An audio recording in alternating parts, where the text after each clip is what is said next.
কাপড় ছিঁড়ে গিয়ে তেনা হয়ে যায়, যাকে বলা হয় ঝোল।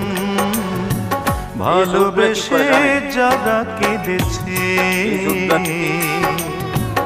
আমি যে তাদের একজন।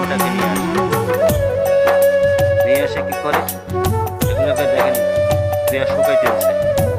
শুকানোর পরে এগুলো আবার বিভিন্ন ছোট ছোট কোম্পানিগুলো নিয়ে যায়, এখান থেকে বিভিন্ন জিনিস তৈরি করে।